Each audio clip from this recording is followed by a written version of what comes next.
Vincent Baruet, qui est donc directeur associé de la Foncière Numérique. Ça, c'est une initiative absolument époustouflante qui consiste à virtualiser tous les immeubles, mais il nous en parlera tout à l'heure. BIM, qui veut définir le BIM? Ça, c'est pour moi, ça. C'est Vincent. Alors, je pense que si la technique veut bien afficher ce qu'on avait marqué, voilà. Alors, vas-y. J'avais pas la même définition. Ça veut dire normalement bien investir maintenant. Mais oui, effectivement, techniquement, ça veut dire Building Information Modeling. Alors là-dessus, là, normalement, personne ne comprend rien. En fait, c'est assez simple. Ça consiste à digitaliser des actifs. Alors là, qu'est-ce que ça veut dire? Ça veut dire les reconstruire espace par espace, composants, équipements, organes fonctionnels, dans un langage de base de données. Ça veut dire qu'on peut y associer des informations à chacun de ces éléments et en retirer de la connaissance, des extractions d'informations à la volée qui vont nourrir en fait des flux métiers en informations très précises et ce de façon automatique. Et c'est en train de se développer considérablement. Ça vient des États-Unis. Ça a beaucoup commencé dans la conception-construction. Et c'est en train de se déployer énormément dans l'exploitation, notamment dans ce qui représente 98% du parc, à savoir les bâtiments existants, qui souffrent d'une méconnaissance profonde et qui nécessitent d'être numérisés dans ce langage BIM. Voilà. D'accord. Donc la numérisation nous permet enfin de construire des immeubles avec les mêmes méthodes que celles qu'on avait utilisées pour aller sur la Lune. Parce que vous dites que sur les chantiers, le grand problème, c'est que les corps de métier attendent d'autres corps de métier qui attendent d'autres corps de métier. Et il fallait optimiser tout cela. Et le BIM va donc permettre de réduire le coût de construction et de réduire le temps de la construction. Oui. On construit tous les ans une ville comme New York. Enfin, tous les mois maintenant, dans le monde, on construit une ville de la taille de New York, l'équivalent. Donc il est temps de rationaliser tout ça. D'accord. Alors, eh bien maintenant, on va arriver sur la virtualisation des immeubles. Vincent Baruet, parlez-nous un peu de cette foncière numérique qui est absolument envoûtante quand on voit tout ce que vous êtes en train de faire. Merci. La foncière numérique, effectivement, porte un nom assez significatif qui est, en fait, on considère qu'elle peut être le miroir numérique d'une foncière immobilière. Alors, pour expliquer un petit peu ce qu'on fait plus précisément, j'ai besoin de partir d'un constat qui, effectivement, est que l'immobilier est un immense gisement de données. C'est même, je pense, le plus important de la planète. L'immobilier, c'est le dernier secteur à se digitaliser avant la chasse et la pêche. Ils ont des super trucs dans la pêche et dans la chasse en termes de digital, pour suivre les poissons et tout. On avait fait le pari de sortir des mots incongrus hier soir, donc j'en ai sorti un. Non, plus sérieusement, c'est un gisement de données qui n'est pas du tout structuré ni utilisé avec la bonne valeur. Et l'immobilier, comme c'est le dernier secteur à se digitaliser, il bénéficie de toutes les technologies qui ont été développées dans les autres secteurs, l'aéronautique, la santé, le naval, etc. Et donc, il y a des technologies, donc, comme le BIM, dont j'ai fait la définition tout à l'heure, qui sont des technologies qui ont été utilisées pour les avions et autres. Et même les technologies qu'on a évoquées, la blockchain, les tokens, etc., tout ça, les imprimantes 3D et autres. Donc cet immobilier il va bénéficier de tout ça. Donc on est face en fait à une multiplicité d'informations. On a des clients qui en fait sont face à un immobilier qui s'est complexifié. On a des métiers qui se sont spécialisés, qui ont entretenu chacun leurs informations, qui ont entretenu chacun des bases de données, qui ne se parlent plus. Et du coup, la conséquence, c'est que les propriétaires, l'investisseur immobilier, le bailleur, la foncière, possèdent leurs murs, mais ne possèdent plus vraiment leurs données. Donc ce que fait la foncière, c'est consolider, centraliser, structurer, fiabiliser l'ensemble des données de nos clients pour leur construire leur foncière numérique, c'est-à-dire leur base de données à eux, dont ils vont reprendre le contrôle. Voilà. Là, on va faire tourner un tout petit film rapidement. Oui. Avec la voix off de Vincent Barouet. Oui. Je vais commenter un petit peu ce film.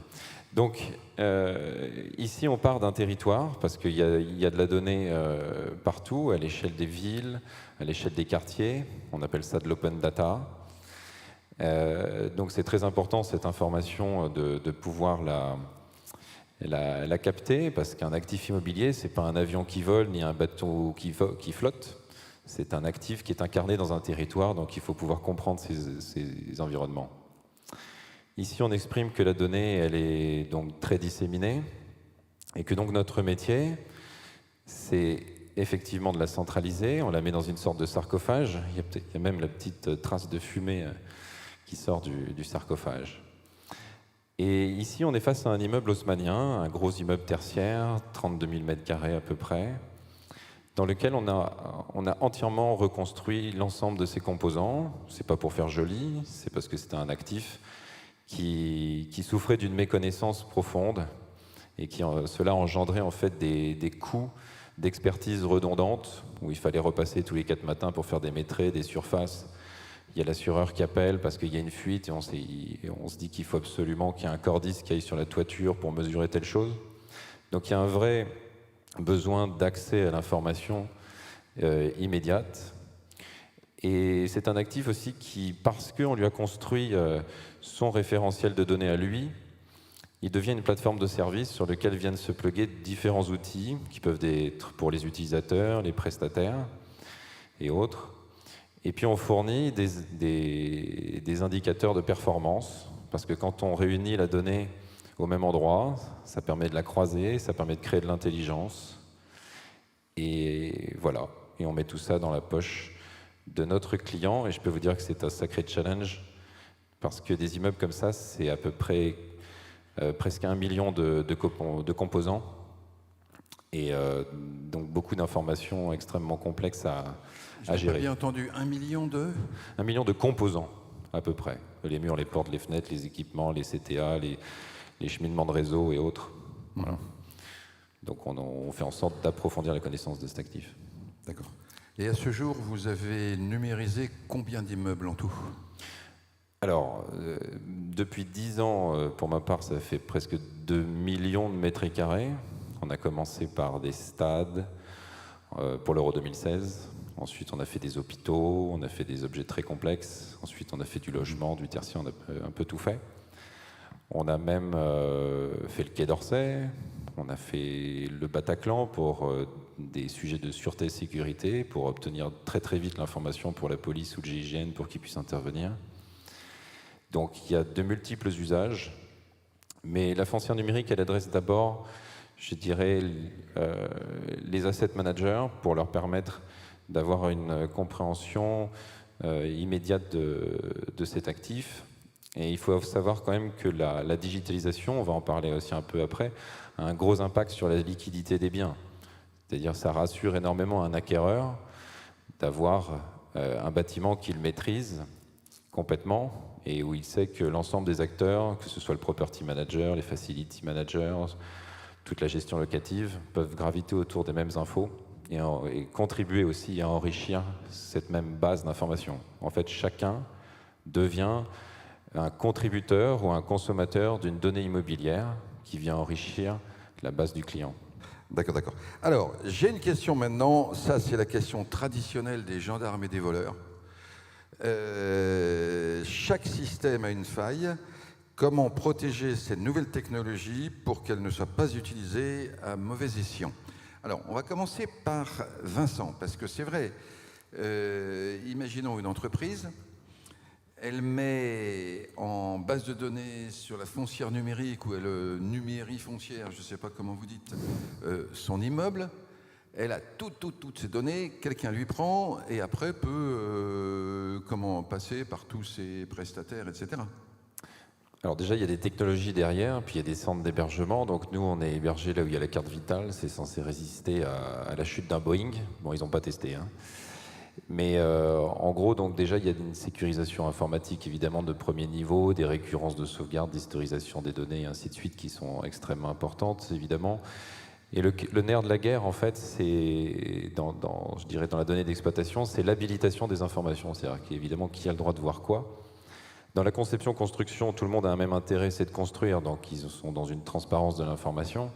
Mais en exploitation, chacun n'a pas le droit de voir, enfin voilà, entre les gestionnaires, les mainteneurs, les propriétaires, etc., les locataires, chacun a des droits différents.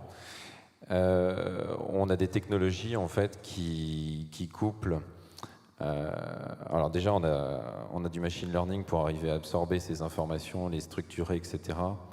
Leur attribuer ce qu'on appelle des métadonnées pour pouvoir parfaitement les structurer, les habiliter, tout ça. Et après, il y a tout un circuit de sécurisation des données qui serait un petit peu, compliqué avec des termes un peu barbares. Mais voilà, il faut retenir deux choses. C'est évidemment la sécurisation informatique, elle n'est jamais infaillible. Et puis le nerf de la guerre qui est l'habilitation de l'information. Qui donne l'habilitation? Je pense que c'est moi qui ai parlé d'habilitation des informations. Bah oui, parce que c'est moi qui ai dit ce mot, donc je pense que ça m'est adressé. Mais dans l'exploitation immobilière, il y a à peu près, dans le tertiaire, il y a 33 intervenants à peu près, 33 métiers. Et dans le logement, il y en a une vingtaine. Qui définit les habilitations? Déjà, il y a un propriétaire investisseur d'un actif immobilier qui va édicter des règles, qui va dire l'acteur de mon property management, il a le droit de voir ça, il doit me renvoyer tel type d'information à tel moment. C'est toute la chaîne en fait. Donc après, il y a le facility manager qui doit voir ça, le locataire, il n'a pas le droit de voir ceci et autres, ou à telle temporalité. Donc ça suggère des systèmes de gestion de base d'informations qui sont très véloces pour arriver à gérer en fait tous les flux. Et voilà. Mais est-ce que c'est un peu comme les données de santé? Il y a des données protégées, pas protégées? Il y a beaucoup de données qui ne sont pas liées à la RGPD. D'accord, ça va être des données sur l'actif, mais il va y avoir des données sensibles. Si je parle du bail, par exemple, c'est une donnée qui ne se partage pas comme ça et qui doit se sécuriser absolument.